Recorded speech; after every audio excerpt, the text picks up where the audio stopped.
This video is from the YouTube channel Frank Talks Money. I will link the entire video in the description box. It's titled, My Employee at Work Asked to Borrow Money. My response was no. Let's hear it. I had an employee ask me to borrow money today at work. And I explained to them the reason I cannot do that. I just don't think it would set the right precedent, because then other employees would think they could borrow money. And I have to keep things professional. I gotta keep things professional. I can't get into letting individuals borrow money and things of that nature, because it just will eventually, because if they didn't pay me back, the relationship is going to become strained, because I would get pissed off that I didn't get my money back. But to be honest with you, if I had helped this person, I just would have gave them the money. I would not have expected it back. I supervised. I just think that changes the dynamics in relationships. And not that there's anything else going on, it just changes things. My heart goes out to this individual. I know they are really trying to survive. She happened to fall on some hard times, just had some bills catch up. So she was on a budget plan with her energy bills and happened to get like a $2,000 energy bill. She's trying, but she's also with the same individual who went and bought a car that I was like, I wouldn't have done that. I wouldn't have done that. And she got a nice, hefty car payment. An employee asking a supervisor, boss, manager, doesn't matter what your title is. I'm going to say anyone but a coworker, and there's specific reasons for that. Okay. So an employee asks somebody in a higher position to borrow money. I don't think it's professional for any employee to ever do that. In fact, I've even will balk a bit at asking a coworker. Now, does that mean in my case, in 20 years of teaching, have I ever like, oops, I don't have any money in my lunch account and I'm standing at the lunch line? And I can tell you, I think once, maybe twice in 20 years, somebody lent me $4. I just paid them right back the next day because I did not check my lunch account balance. I am telling you, I don't think you could count that on more than 2 or 3 fingers in 20 years. And I, of course, have done the same for other people. These are not the things that I'm talking about. The little $3, $4, hey, they're having a fundraiser. Can you spot me? Oh, $2 for a brownie and I'll pay you back. That's not what I'm talking about.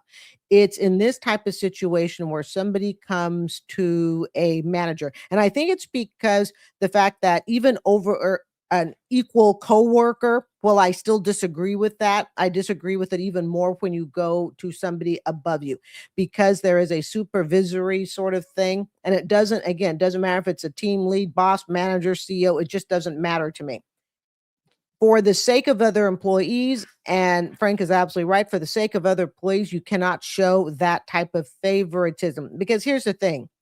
Typically, and this is just my opinion, typically, even if, let's just say he had decided, okay, fine, I'll lend you the money. So Frank says, fine, I'll lend you the money. What are the odds that an employee who is already bad with money could keep that a secret? And then even if they could keep it a secret, would it be considered professional? On both ends, the answer would be no. Employees, it is my experience, okay, and I've never been in supervision or anything, but I have been the careless person at the other end of the spectrum, as you know. All right. And then you're talking decades ago in my 20s and 30s.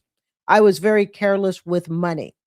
And so typically, if you follow the trail of behavior, someone who is careless with money is probably going to also be somewhat careless at being able to keep their mouth shut that, hey, someone is helping them out. And I'm not saying anything untoward is going on between anyone. Okay. So don't get me wrong with that. It's just simply, yeah, you're my underling. I feel really bad for you. I'm going to go ahead and lend you some money.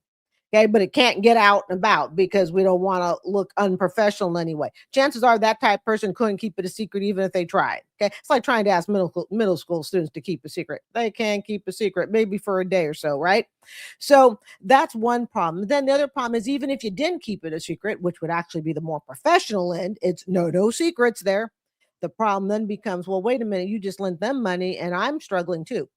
And I think depending upon what industry you work in, I believe Frank works I think he works in like a travel industry. He doesn't ever say what company it is, and that's not a big deal. That's not what I'm focused on, but it's I believe he works in like a travel industry. So I'm going to assume that there is a lot of hierarchy as far as range of pay. You could have anyone, from near minimum wage serving the hot dogs and ringing up the cash register, up to supervisory, up to full store manager, CEO, whatnot. So there could be a wide range of pay. And so you're talking a lot of employees that possibly could be making near minimum wage and they're equally tight on money. Why could you or why would it be considered fair to lend it to one employee and not the other when they're all struggling?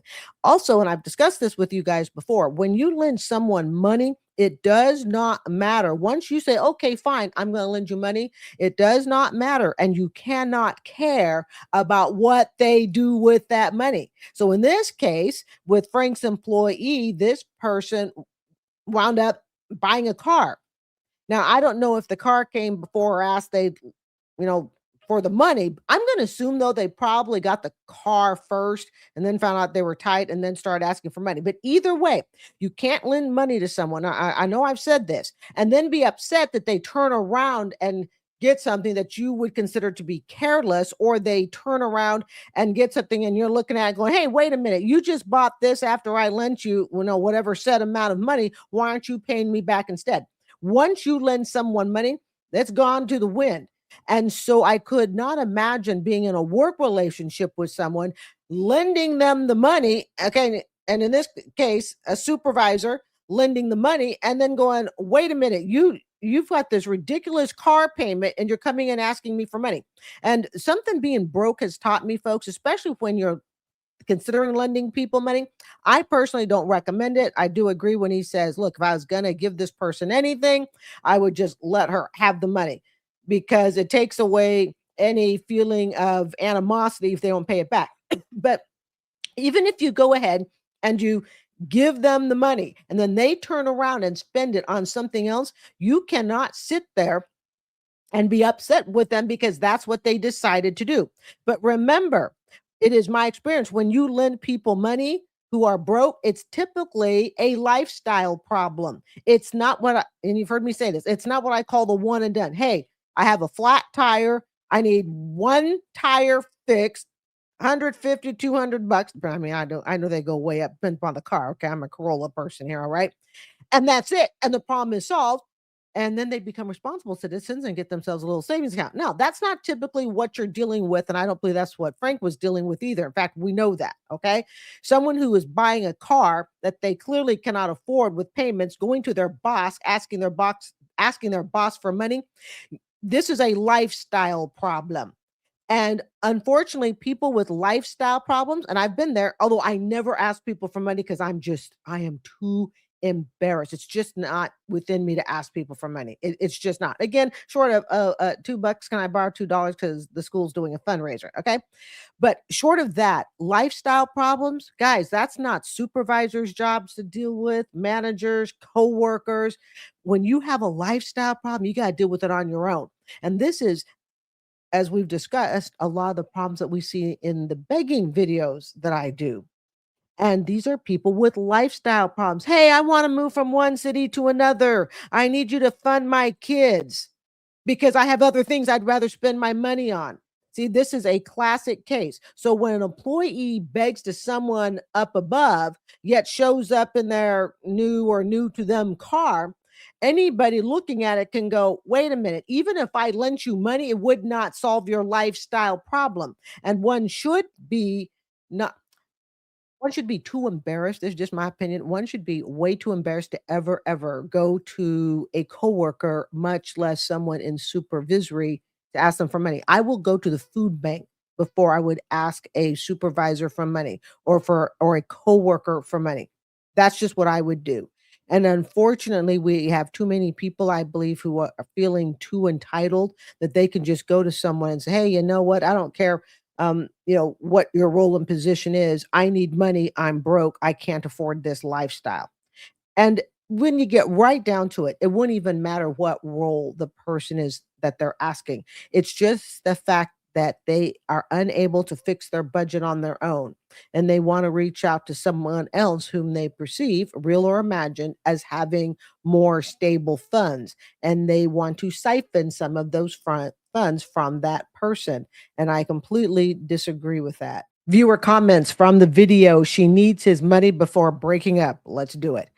Murph 55. Hi, Carrie. You're a good looking woman, but your new lipstick color is not working for you. Maryam, bro, I don't understand the lady turning 30. She makes a contradiction. She says, quote, we love each other. He is a good man. I think she is confusing being in love with loving someone. Mark 12E, we all age differently. And the lady who said she was 30 and you ridiculed her, not nice. Matic, she has no business getting married with every other word out of her mouth is I. Zero about we do not get married and mess up a man's life. Rosemary, hey, Carrie, if you're not happy with yourself, no one will be able to make you happy, including yourself. No relationship will last that way. Voice from the dark. I didn't feel permanently stable until my late 30s. You just have to fight to get there, people. Everybody wants it now without working for it. German Jen, she should not waste her time if the guy is not going to step up and want to marry her and have children. Then yes, she needs to walk away.